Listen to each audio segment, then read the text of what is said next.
"We're moving forward, and that means leaving some things behind," she said, without ever looking at me. My name is Eli Barrett, and for 17 years, I was the guy they called when the machine started whispering. Not screaming, whispering. That subtle vibration in the housing? I knew it meant misalignment. That irregular spark in the diagnostics? I wrote the firmware that interpreted it. Then they replaced me with a cloud-based partner and told me my knowledge was legacy clutter. 6 weeks later, everything started failing. I remember the day it all began. The fluorescent lights of the conference room hummed above us as Natalie Voss, our new plant manager, clicked through her PowerPoint presentation. Fresh from Seattle with her MBA and buzzwords, she stood at the front of the room in her tailored suit, exuding the confidence of someone who had never actually had to restart a stubborn extrusion machine at 3 a.m. "At Carradine Plastics, we're embracing the future," she announced to the gathered department heads. Her laser pointer danced across charts, showing productivity metrics I knew were misleading. "Our partnership with Cillian Systems will revolutionize our production line with deep learning AI that adapts in real time." I shifted uncomfortably in my seat. At 44, I wasn't exactly a dinosaur, but in Natalie's eyes, I might as well have been wearing a pocket protector and programming on punch cards. I'd been the head of automation engineering at our Wichita Falls plant since before some of these kids had their driver's licenses. Every plastic component that left our factory, bound for cars, medical equipment, consumer electronics, passed through systems I had built, maintained, or modified. When she got to the slide titled Personnel Optimization, I knew what was coming before she said it. "We'll be restructuring several key positions to align with our digital transformation strategy." The room temperature seemed to drop 10 degrees. My colleagues stared at their notepads, suddenly fascinated by their own handwriting. I felt 17 years of loyalty condense into a cold, hard lump in my chest. After the meeting, Natalie called me into her office. The space that once belonged to old Frank Carradine, with his fishing trophies and faded family photos, had been transformed into a minimalist shrine to corporate aesthetics.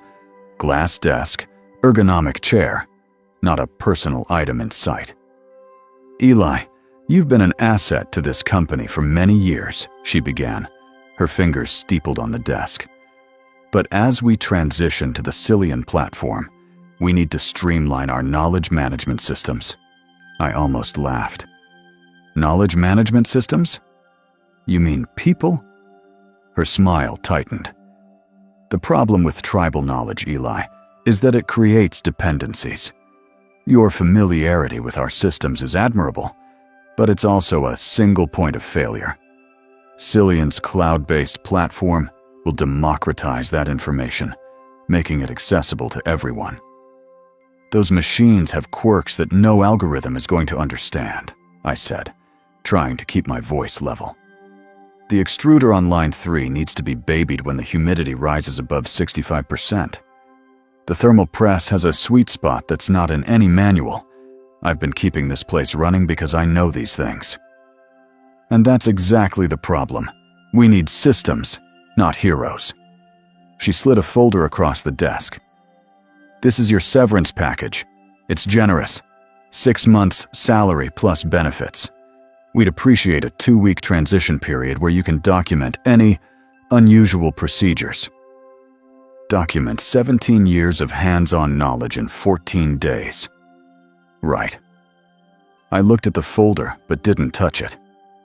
And who exactly will I be transitioning this knowledge to? The Cillian implementation team will be here next Monday. They'll conduct a full system audit and digital twin modeling of our production environment.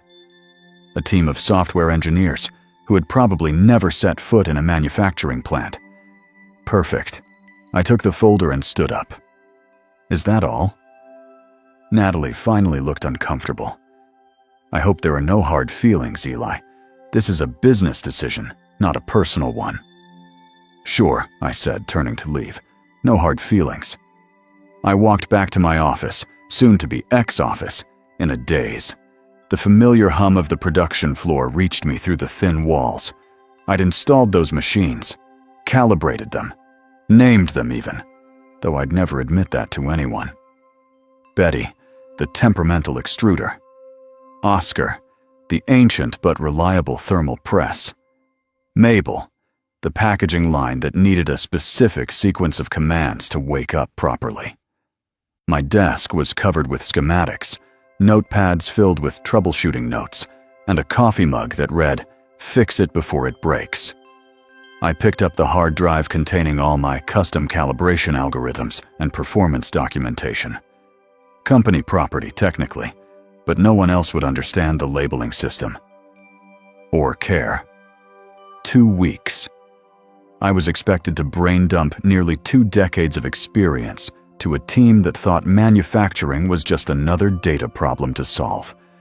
I began boxing up my personal effects, methodically separating my life from Keradyne Plastics one item at a time.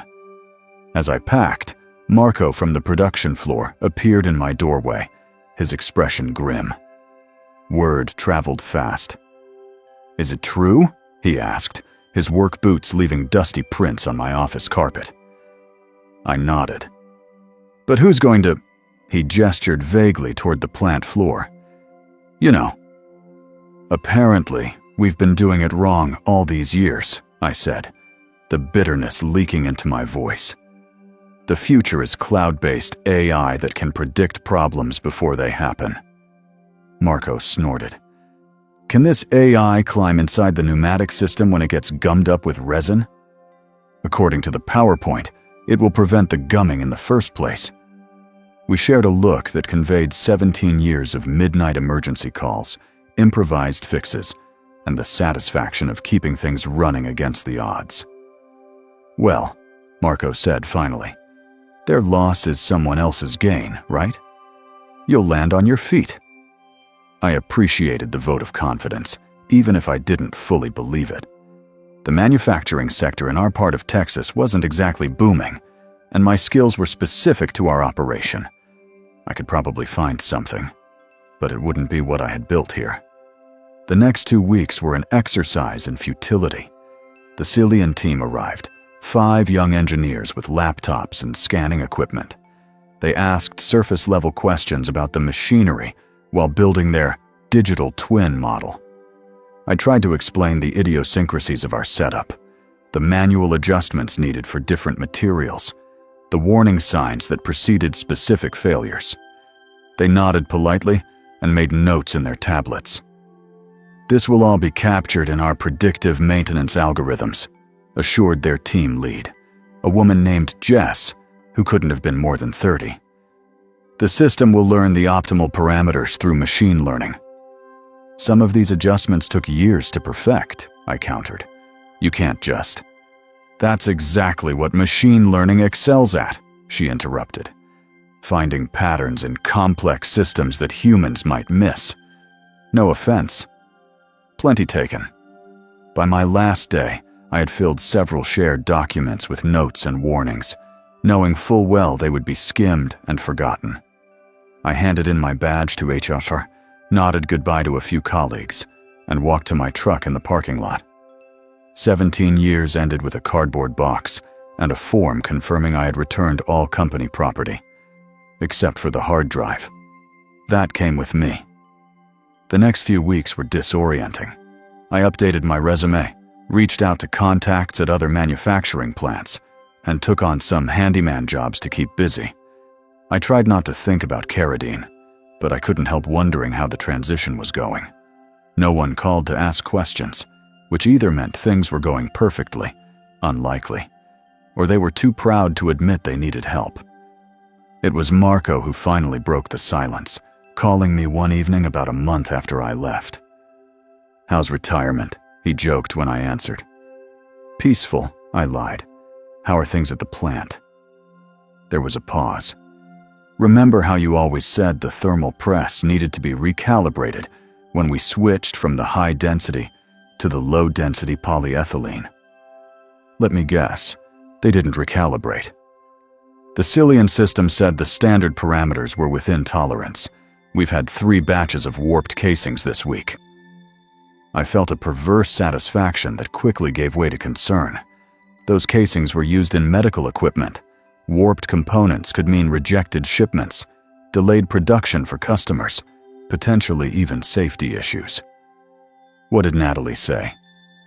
That the system is still learning our environment, and we need to trust the process. I could hear the air quotes in his voice. Meanwhile, we're running at 60% efficiency and falling behind on orders? I shook my head. Well, good luck with that. There's more, Marco continued. The extrusion line is producing inconsistent wall thickness, and the packaging system keeps stopping mid-cycle for no apparent reason. All problems I could have fixed in minutes. All problems I had prevented for years through subtle adjustments and preventative maintenance that no manual had ever documented. Sorry to hear that, I said, trying to sound like I meant it. I'm sure the AI will figure it out eventually. Marco snorted. Yeah, well, in the meantime, we've got real customers with real deadlines. After we hung up, I sat on my porch, nursing a beer and feeling conflicted. Part of me, the petty wounded part, was glad to hear the plant was struggling without me. But the larger part, the part that had poured my professional life into that place, felt genuinely sad. The workers there were my friends. The success of the plant had been my success too, for a long time. 2 more weeks passed. I had a promising lead on a position at a plant in Oklahoma, though it would mean relocating. I was preparing for a video interview when my phone rang. Natalie Voss. I let it go to voicemail. A text followed immediately. Eli, we have a situation at the plant. Could use your expertise. Please call back. I waited 15 minutes before listening to her voicemail, which said essentially the same thing, though with a hint of desperation that the text had masked. I waited another hour before calling back. Eli, she answered on the first ring. Thank you for returning my call. What's the situation? I asked, skipping the pleasantries. We're having some integration challenges with the new system. Production quality has been affected. I was hoping you might be willing to come in as a consultant, just to help us through this transition period. I leaned back in my chair. A consultant? Yes. Your institutional knowledge would be invaluable in helping us optimize the Cillian implementation. The same institutional knowledge that had been legacy clutter 6 weeks ago. I see. And what would this consulting arrangement entail? Just a few days on site, working with the Cillian team to identify any unusual configurations or requirements that might not have been properly documented. I couldn't help myself. You mean the tribal knowledge that was creating dependencies? There was a pause. I may have underestimated the complexity of our systems. That was as close to an admission of error as I was likely to get. I'm available for consulting, I said. My rate is $350 an hour, with a minimum of 5 hours per day, paid in advance. That's more than double what our normal consultants charge. Your normal consultants didn't build your production system from the ground up. Take it or leave it. Another pause. I'll need to get approval. Of course. Let me know by tomorrow. I have another opportunity I'm considering. This was only half true, but she didn't need to know that. 20 minutes later, she texted again. Approved for 3 days. Can you start tomorrow? I replied with my bank details for the advance payment and confirmed I would arrive at 9 a.m. That night, I dug out the hard drive and connected it to my laptop. I reviewed my notes and custom algorithms, refreshing my memory on the specific quirks of each machine. If I was going to be paid consultant rates, I would deliver consultant-level expertise. Arriving at the plant the next morning felt surreal. I signed in at the front desk as a visitor, clipped on a temporary badge, and waited for Natalie to escort me in. When she appeared, She looked considerably less polished than during our last meeting. Her hair was pulled back in a hasty ponytail, and dark circles shadowed her eyes. "Thank you for coming," she said, extending her hand. I shook it briefly. "Where do you want me to start?" "The thermal press is our most immediate concern. We have a shipment due to Meditech tomorrow, and we can't get the casings within spec." I nodded. "Take me to it." Walking through the production floor, I noticed the subdued atmosphere immediately. Usually, there was banter between operators, music playing from someone's radio, the productive energy of people who knew what they were doing. Today, everyone looked tense, focused solely on their stations. Several machines were idle, with maintenance personnel huddled around open panels. Oscar, the thermal press, was surrounded by a group that included 2 Cillian engineers, their laptops open, and the shift supervisor, Tony. "Eli!" Tony exclaimed when he saw me, relief washing over his face. "Man, am I glad to see you." The Cillian engineers looked less enthusiastic. I recognized Jess among them. "Eli's here as a consultant to help us through this transition," Natalie explained. "Jess, can you bring him up to speed on what you've tried so far?" Jess adjusted her glasses. "We've run 3 diagnostic sequences and can't identify the issue. The pressure and temperature parameters are within the standard specifications for this material, but the output is consistently warped on the northwest quadrant. We're considering it might be a mechanical issue with the press itself." I approached the machine, running my hand along its frame, feeling the subtle vibration that told me it was operating, but not happily. I checked the digital readout of the current settings, then moved to the control panel. "May I?" I asked, looking at Jess. She nodded, stepping aside. I logged into the system. They hadn't changed the maintenance passwords yet, and navigated to the Advanced Settings menu. There, buried in submenus, were the custom pressure distribution parameters I had programmed years ago. Just as I suspected, the Cillian software had overwritten them with standardized values. "Here's your problem," I said, pointing to the screen. "This press has uneven pressure distribution in its base plate, a manufacturing defect from when it was installed. I compensated for it by creating a custom pressure map that applies slightly more force to the southeast quadrant, which balances out the northwest." Jess frowned. "But the standard specifications don't account for the actual physical reality of this specific machine," I finished for her. "Every piece of equipment ages differently. This one needed special handling." I restored my custom parameters, then initiated a test cycle. We all watched as the press completed its operation and produced a perfectly formed casing. Tony whistled. 26 minutes. We've been struggling with this for 3 days." I glanced at Natalie, whose expression was a mixture of relief and embarrassment. "Should we move on to the extrusion line?" I asked. By lunchtime, I had identified and fixed 2 more critical issues. The extrusion problem was similar, custom parameters overwritten by standard ones. The packaging line failure was more subtle. The Cillian system had adjusted the timing sequence without accounting for the mechanical delay in one of the older components. As we broke for lunch, Natalie pulled me aside. "This is extremely helpful. I had no idea these customizations were so critical." I tried to explain that during our 2-week transition, I reminded her. She had the grace to look uncomfortable. "Yes, well, while you're here, would you mind taking a look at the injection molding area as well? They've been having some issues with—" "That wasn't part of our agreement," I interrupted. "We specified the thermal press, extrusion line, and packaging system. If you want me to tackle injection molding, we'll need a separate contract." Natalie blinked. "Surely, since you're already on site." $350 an hour, 5-hour minimum, paid in advance, I repeated.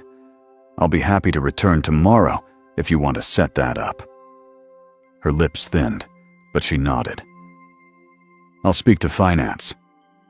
I spent the afternoon documenting the changes I had made, creating clear explanations of why each custom parameter was necessary. I wasn't going to make it easy for them to dismiss my expertise again, but I also wasn't going to sabotage the plant out of spite. Too many decent people's livelihoods depended on these machines working properly. As I was preparing to leave, Marco found me in the break room. "The prodigal son returns," he grinned, pulling up a chair. "Temporarily," I clarified. "Very temporarily. Still, you showed them what's what. Rumor has it you fixed in one day what the whiz kids couldn't figure out in 3 weeks." I shrugged. "I just know these machines." Marco leaned in, lowering his voice. "Between you and me, the place has been a mess. Quality control is rejecting batches left and right. Customers are threatening to cancel orders. Natalie's been in closed-door meetings with the higher-ups for days." I wasn't surprised. In manufacturing, reputation was everything. Once customers lost faith in your ability to deliver quality products on time, winning them back was an uphill battle. "Well, hopefully, things will improve now that the main issues are fixed." Marco gave me a knowing look. "Until the next thing breaks. Or until they try to optimize something else without understanding it." He had a point. I had fixed the immediate problems, but the underlying issue, a fundamental misunderstanding of how our specific systems work together, remained. "Not my circus, not my monkeys," I said, standing to leave. "I'm just a consultant now." But as I drove home that evening, I couldn't shake the feeling that this wasn't over. Caradine Plastics had been more than just a job to me. It had been my professional home, the place where I had built something meaningful. Watching it falter hurt more than I wanted to admit. Sure enough, Natalie called again 2 days later. Another problem, another rushed agreement for my consulting services. And again, 3 days after that. Each time, the issues were variations on the same theme. The standardized Cillian system failing to account for the specific quirks of our aging but effective machinery. Each time I charged more. $400 an hour, then $500. I began to specify exactly what I would fix, down to the specific component, and refused to address anything outside that scope. It was petty, perhaps, but it also felt like justice. After my 4th visit, I received a call from an unfamiliar number. The voice on the other end introduced himself as Raymond Cho, Vice President of Operations for Argento Materials Group, Caradine's parent company. "Mr. Barrett, I'll be direct. Our Wichita Falls facility is experiencing unprecedented quality and production issues since your departure.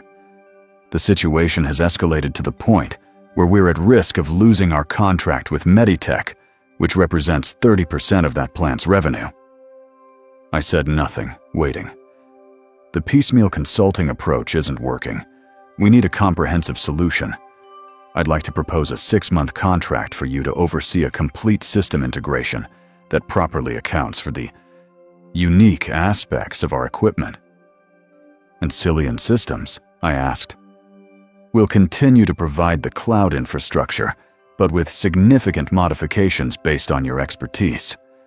We recognize now that trying to implement a one-size-fits-all solution was short-sighted." I couldn't help but smile at the corporate speak for "we screwed up." "What's your proposal?" I asked. Cho outlined an arrangement that would have me return as a special consultant, reporting directly to him, bypassing Natalie entirely. My responsibilities would include fixing all current issues, creating a transparent database of all custom parameters and adjustments, and developing standardized documentation for the operation of each machine. The compensation was substantial, more than double my former salary, plus performance bonuses tied to production metrics. "And after the 6 months?" I asked. "That depends on the results. We might extend the arrangement or transition to a maintenance contract. But I want to be clear. We value your expertise and want to properly compensate you for it this time." I considered the offer. The money was excellent, and the opportunity to properly document my systems on my terms with adequate time was appealing. Plus, the chance to work around Natalie rather than for her had a certain satisfaction to it. "I'll need full access and authority," I said. "No interference from management who don't understand the technical requirements." "Agreed. And I want Marco Delgado appointed as my direct assistant with a 20% raise." Cho paused. "The line supervisor? Why?" "Because he actually understands how things work on the floor, and the operators respect him. He'll be essential for implementation." "Fine. Anything else?" I thought for a moment. Yes. I want it understood that I'm building a proper system, not just fixing the current problems. That means some machines might be offline longer than management would like, while we implement the changes correctly. As long as you meet the overall production targets by the end of month 2, you can schedule the downtime however you see fit. We discussed a few more details before finalizing the agreement. I would start the following Monday with a comprehensive audit of the entire production line. The weekend before my return, I sketched out plans for what I was calling Barry Logics, short for Barrett Logic-Based Integration System. If I was going to rebuild Carradine's production intelligence, I would do it right. A system that combined the best of my hands-on knowledge with modern monitoring and analytics. When I arrived on Monday, the atmosphere was different. Word had spread about my new role, and I was greeted with nods of approval from the floor workers. Natalie was conspicuously absent. Cho had mentioned she would be focusing on other aspects of plant management during my contract. I set up in a small conference room, which became my command center. Marco joined me, bringing coffee and a grin. "So, the prodigal son returns? Permanently this time?" he asked. "Semi-permanently," I corrected, "and with a mission." We spent the first week conducting a thorough audit of every machine, documenting current settings, performance metrics, and known issues. The Cillian team was instructed to provide me with full access to their system architecture, which they did with obvious reluctance. As I suspected, the problems went deeper than just a few overwritten parameters. The Cillian system had fundamentally misunderstood the interdependencies between machines. In a manufacturing environment like ours, one adjustment upstream could require compensatory adjustments downstream, something our operators had always handled manually, based on experience and tribal knowledge. By the end of the second week, I had designed the framework for Barry Logics, a hybrid system that would preserve the custom adjustments that made our equipment work while adding the monitoring and analytics capabilities that management wanted. The core of the system was a translation layer that would sit between the Cillian cloud platform and our actual machinery. This layer would intercept commands, apply the necessary adjustments based on my accumulated knowledge, and then pass them along to the equipment. It would also collect performance data to feed back to the analytics system, creating a continuous improvement loop. Implementing this required taking each production line offline in sequence. As I'd anticipated, this caused friction with management. Natalie, though sidelined, made her displeasure known through passive-aggressive emails questioning our timeline. Cho, to his credit, ran interference. "You have until the end of month 2 to meet production targets," he reminded everyone. "How you get there is Mr. Barrett's decision." By week 6, we had Barry Logics operating on the thermal press line. The results were immediate and dramatic. Not only did product quality return to previous levels, but the enhanced monitoring allowed us to spot potential issues before they became problems. Efficiency actually improved by 7% compared to pre-Cillian levels. As we expanded the system to other production lines, a pattern emerged in the data. Certain combinations of environmental conditions and material properties consistently led to quality issues. By identifying these patterns, Berry Logix could preemptively adjust parameters to compensate, the kind of predictive maintenance that Cillian had promised, but failed to deliver. The workers quickly adapted to the new system. The interface was designed with their input, using language and concepts familiar to them rather than abstract technical terms. Instead of cryptic error codes, they got clear explanations and recommended actions. As month 2 came to a close, we not only met the production targets, but exceeded them by 12%. Cho was impressed enough to visit personally, touring the facility and reviewing the metrics. "This is excellent work, Eli," he said, as we sat in my temporary office. "The Meditech account is secure, and we're actually ahead of schedule on the Johnson & Johnson order." I nodded, accepting the praise but also aware of how close the plant had come to serious trouble. "There's something else I want to discuss," Cho continued. "Your Berry Logix system. It has applications beyond this facility.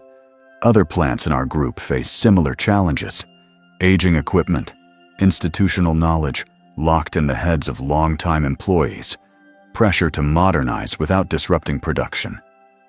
I had suspected this might come up. You want to implement it elsewhere? We'd like to license it, yes, with you as the implementation consultant, of course."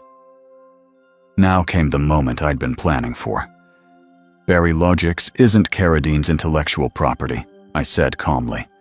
"I developed it independently after my employment ended. I'm implementing it here as part of our consulting agreement. But the system itself belongs to me." Cho's expression shifted slightly. "You developed it specifically for our equipment, using knowledge gained during your employment here." "I developed it using my expertise and experience, which extends beyond Carradine. The specific configurations for your equipment are customizations of my system, not the system itself." We stared at each other for a long moment. Cho was no fool. He recognized the leverage I had. The system was working, saving the company millions in potentially lost revenue. Fighting me on ownership would mean starting over. "What are you proposing?" he asked finally. "Argento can license Berry Logix for use in all its facilities. I retain ownership and provide exclusive maintenance and update services at a rate we can negotiate.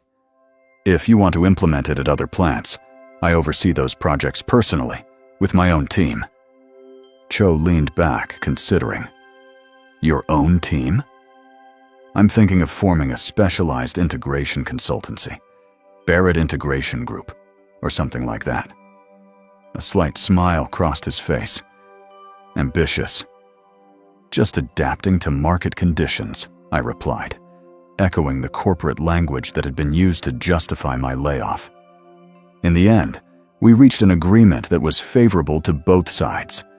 Argento would be my first major client, with a 3-year licensing deal for Berry Logix across all their North American facilities. I would retain ownership of the core system while providing customization and support services at premium rates. As I continued the implementation at Carradine, I began planning for the expansion of what was now officially Barrett Integration Group. I hired 2 junior engineers who showed promise and began training them in my methodology. Marco opted to stay at Carradine, but with a promotion to Production Technology Manager, a new position created to maintain the Berry Logix system once my contract ended. It was during the final phase of implementation, as we were integrating the packaging line, that I discovered something interesting. While accessing historical performance data to establish baselines, I came across a series of deleted log files in the Cillian system. Curious, I used recovery tools to examine them. What I found was troubling. The logs showed clearly that quality issues had begun appearing within days of the Cillian implementation, much earlier than had been reported to upper management. More concerning, someone had deliberately deleted these logs and replaced them with sanitized versions showing fewer problems. Further digging revealed communications between Natalie and someone at Cillian, discussing ways to manage the narrative around the implementation. There were references to meeting our commitments and ensuring mutual success. Most damning was an email discussing an advisory arrangement between Natalie and Cillian, with mentions of compensation that wasn't disclosed in any official documentation. I brought this information to Cho during his next visit. "This explains a lot," he said grimly after reviewing the evidence. "The reports I was getting didn't match what our customers were telling us about quality issues. I assumed it was just lag in the reporting system." "It was deliberately concealed," I said. "And given the advisory arrangement, I think there may have been a conflict of interest in the vendor selection process." Cho's expression hardened. "Leave this with me." The following week, Natalie was gone, escorted from the building by security, according to Marco. The official announcement cited violations of company ethics policies, without elaborating. The Cillian contract was also terminated, with their system maintained only as a data repository until the Barry Logic's implementation was complete. By the end of my 6-month contract, Caradine Plastics was operating more efficiently than it had in years. The Barry Logic system had evolved beyond my initial concept, incorporating machine learning elements that actually worked because they were trained on accurate data and constrained by physical reality checks. My consulting agreement was extended for another 6 months, but on a reduced schedule that allowed me to begin working with other Argento facilities. Barrett Integration Group expanded to 6 employees, then 12, as word spread about our approach to modernizing manufacturing without discarding institutional knowledge. We opened an office in Austin, attracting talented engineers who were interested in the intersection of traditional manufacturing and modern technology. Our client list grew beyond Argento to include other mid-sized manufacturers facing similar challenges. A year after being unceremoniously dismissed as legacy clutter, I found myself delivering the keynote address at the National Automation Conference, the same event where Natalie had first encountered Cillian systems. My topic: Tribal Knowledge as Competitive Advantage, Integrating Human Expertise in the Age of AI. The audience included representatives from manufacturing operations across the country, many facing the same pressures to modernize at any cost. I shared the Caradine story, without naming names, as a cautionary tale about the dangers of discarding experience in favor of untested technology. The most valuable asset in any manufacturing operation isn't the newest software or the most expensive machinery, I told them. It's the accumulated wisdom of the people who've kept things running through changing conditions, material variations, and equipment quirks. The future isn't about replacing that wisdom with algorithms. It's about capturing it, enhancing it, and making it accessible to the next generation. After the presentation, I was approached by Howard Caradine, son of the company's founder. The family had sold majority control to Argento years ago, but still held a significant stake. "That was quite a story," he said, shaking my hand. "Reminded me of something my father used to say. Machines don't run factories. People do." I smiled. Wise man. "We're actually in talks to buy back controlling interest from Argento," he continued. "They're restructuring to focus on their core businesses, and we want to return to our roots as a family-owned operation. Your Barry Logic system is a major factor in making that financially viable." "I'm glad to hear it," I said sincerely. The Caradines had always understood the value of their people. "If that happens, we'd want to discuss a long-term partnership with your group, something more permanent than a consulting arrangement." "I'd be open to that discussion."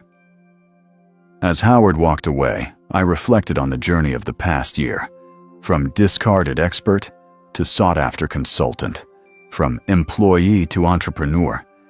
It wasn't the path I had expected, but in many ways, it was better than what I had before. My phone buzzed with a text from Marco. "Guess who just applied for a job at Meditech? Starts with N, ends with Atali." I smiled. The manufacturing world was small, and reputations followed you. I had no doubt she'd land on her feet, hopefully having learned something about the true value of institutional knowledge.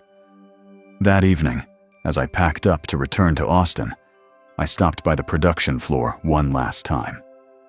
The familiar hum of machinery greeted me, along with the chatter of operators who knew exactly what they were doing and why it mattered.